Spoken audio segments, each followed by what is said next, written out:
Welcome back to America's Commercial Real Estate Show. I'm Michael Bull. The segment is brought to you by CommercialAgentSuccess.com. It is the ultimate video training for commercial brokers. I know because I created it. Visit CommercialAgentSuccess.com. And my guests, you just heard them, Mitch, Roschelle, and Byron Carlock. They're partners with PwC. And we're talking about emerging trends in real estate. And we're going to hit on some of those trends. And trend number one was intensifying transformation. What do you mean? We've gone in our country from a manufacturing economy to a service economy, and we're under this delusion that this is something that happened recently. I mentioned before that this is the 40th anniversary of Emerging Trends. If you look at that trend, it's clearly continued in the last 40 years, but it actually started after World War, before World War II. So this is not something new, and our economy has continued to evolve to one that's not only in the service sector, but globally leading in the service sector. So the nature of the real estate that we have, the built environment, if you will, that has transformed itself because of our dependence on services to drive our economy as opposed to manufacturing to drive our economy. It's intensifying because that's happening more. So as our economy begins to grow, and whether you deem where we are right now as sugar high or not, but there's no question our economy is growing and picking up steam.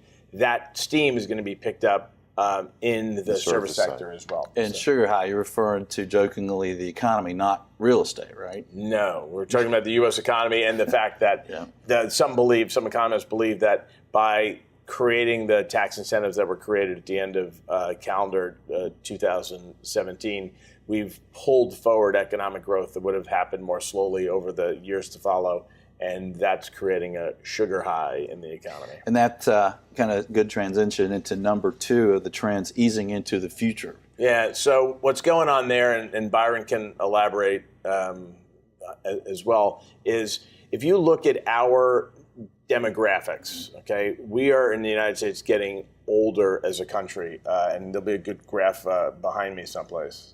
And Chase will put that up there.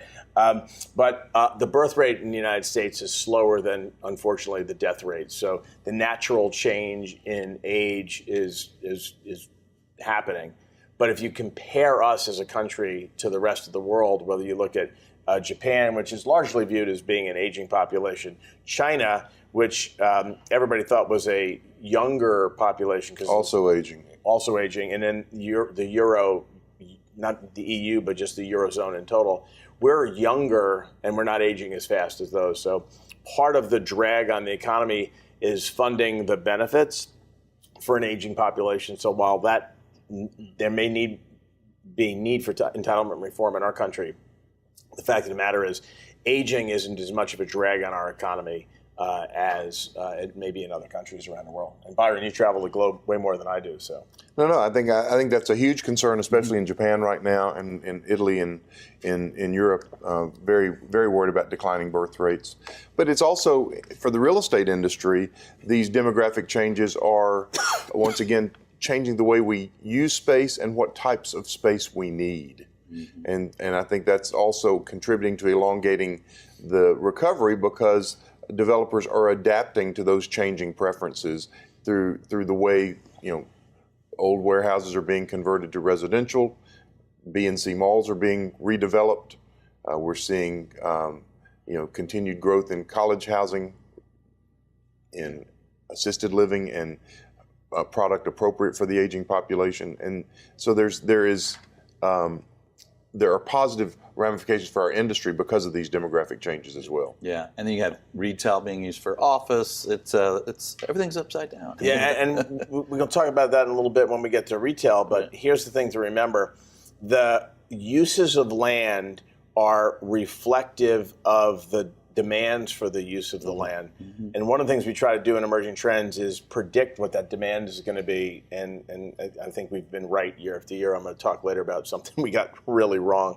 But the fact of the matter is, what's happening, aging population, a growth spurt with the millennials, a growth spurt with the Gen Z, not as much as we'd like to sort of balance our population, but all of them have healthcare needs. So what's the biggest alternative use for retail space? Urgent care. Yeah. There's been an explosion of urgent care. Well, in fact, health and wellness uses have been the bulk of new leases signed in the retail space. No question about it. And we're going to talk about amenities gone wild in the next segment.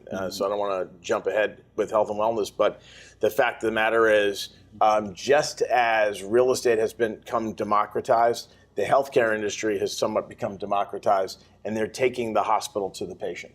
Yeah, and I think the America is getting healthier as well. We're working longer, right? And that's having an impact. Well, and we're living longer, all right? So the fact of the matter is, your health needs, it's a virtuous cycle, the health needs and the life expectancy going up. Yeah. I had some eye surgery not long ago, and the doctor said, now you can resume your normal activities. And I looked at her and I thought, well, all right, for my age or for my normal activities? Michael, I hazard to think what your normal activities were. Well, it might involve fast boat or fast off-road stuff. So you know what might involve? Fast food. Fast food. But it's, the point is, we're not the 50-year-olds that we were 50 years ago, right? People are living longer. Right. They're more active. They need more health care. Well, let's look at another thing that, especially when you look back 50 years, has been changing. Number 3 on the trend, suburbs 3.0. Yeah, what's fascinating is the 18-hour city expression is something that we coined. Emerging Trends arguably coined 24-hour city a while back. A lot of people can take credit for 24-hour city. But we take pride in coining the phrase 18-hour city. And there's no copyright there, so others can use with complete immunity. But as those 18-hour cities, the Nashvilles, the Austin, Texas, the Memphis, where Byron's heading to, those cities, Raleigh, Durham, by the way, it's Raleigh and Durham. Don't send me hate mail, people, because I was speaking down there and I referred to them as Raleigh Durham, and they did not dig that. So it's like Dallas Fort Worth is still DFW, but I'm telling you, Raleigh Durham, those people get angry when you lump them two together. It's like New York and New Jersey, they like to be separate. But in any event, those cities that are becoming very popular with residents, young and old, the younger residents, college grads and that stay, they tend to be very sticky too in terms of people finding jobs and staying, more employers coming, and that virtuous cycle. They start to want to move to the suburbs. They're not moving back to the suburbs that they may have grown up in a bigger city. They're actually staying there. So we're creating suburban-like feels pretty close to the city or the actual suburbs of those cities. So there's a suburbanication, I got to figure out how to say that better, that's taking place not just in the big cities, the 24-hour cities, but also in these 18-hour cities as well. And if infrastructure expenditures begin as we expect, you'll see a lot of those dollars going into improved transportation to move people in and out of the suburbs so that it expands the footprint of mobilization. So you do expect infrastructure spending to jump? It seems like it's kind of dragging. After tax reform, infrastructure was going to be a big push. It's not happened yet. That's still the expectation. There is a lot of discussion regionally in transportation improvements, public-private partnerships. LaGuardia is being redeveloped now after a 14-year wait to get the right public-private partnership deal done.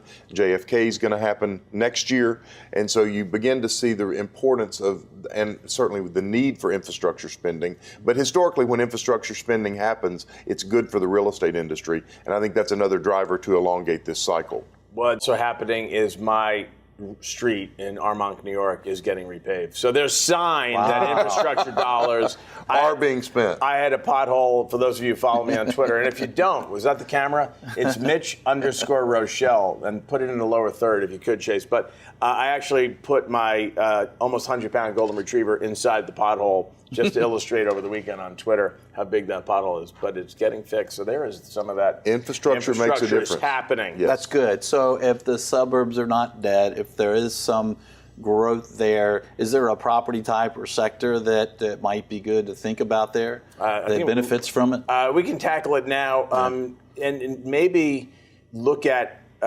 Brooklyn, which I'll talk about later as an example.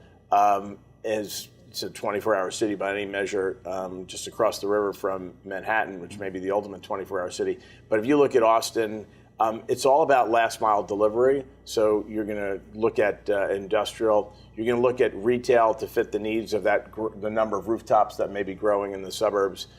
And don't rule out suburban office. Talk about something that's probably been ignored and poked fun at when you look at all the different real estate food groups.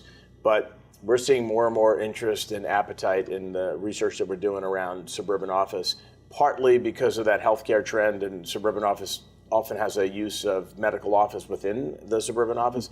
But people don't like commuting. Well, the demands for a live, work, walk environment Yeah. are only going to bring back some of those office elements in the suburbs. Yeah, I'm glad to hear that because I like to sell offices, suburban offices, so that's good. You like buyers and you like sellers. There you go. But There you go. remember that the neighborhoods that will succeed in that regard will be more animated than your bedroom community suburbs. Yeah. Okay. Well, stay with us. We're going to have to take a short break, but we're going to talk about some trends when we get back. And we're going to start with amenities. Gone wild. You don't want to miss it. I'm Michael Bull. This is America's Commercial Real Estate Show. We'll be right back.